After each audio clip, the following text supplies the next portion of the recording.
মাঝরাতে জামাইয়ের ইচ্ছে পূরণ। তো ইচ্ছে পূরণ করতে আমার কী করতে হলো ফুল ভিডিও দেখতে থাকুন।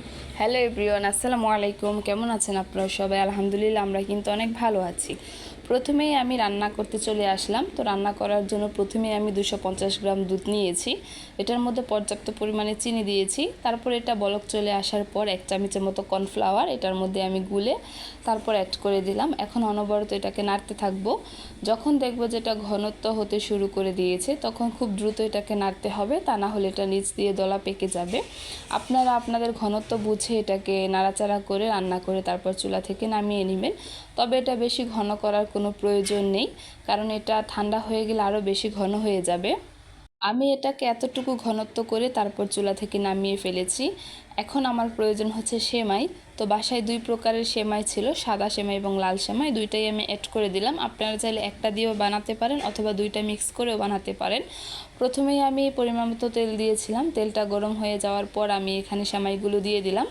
এখন ধৈর্য সহকারে সেমাইটা রান্না করতে হবে, মানে ভেজে নিতে হবে সেমাইটা প্রায় 10 মিনিটের মতো হালকা করে এটাকে হালকা ব্রাউন কালার করে এটাকে ভেজে নিতে হবে। তো ভাজার পর আমি এটাকে চুলা থেকে নামিয়ে ফেলবো।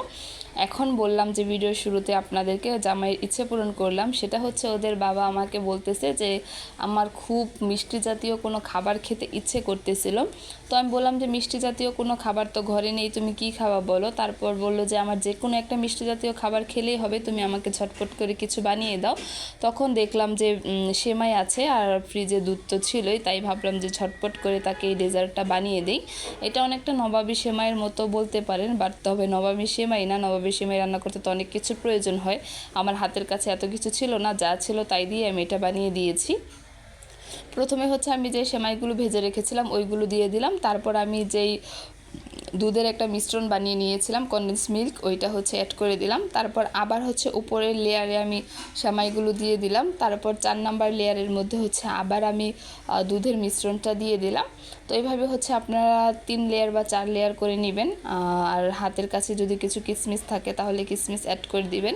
চাইলে এখানে ড্রাই ফ্রুটস হিসেবে আপনারা বাদামও দিতে পারেন, কাজু বাদাম, কাঠবাদাম, চীনাবাদাম এগুলো অ্যাড করে দিতে পারেন। আমি ঝটপট করে বানিয়েছি, তো ঝটপট করে কিশমিশ দিয়ে ডেকোরেশন করে দিয়েছি। মাশাআল্লাহ, আলহামদুলিল্লাহ, ওদের বাবা তো খেয়ে দারুণ খুশি হয়েছে।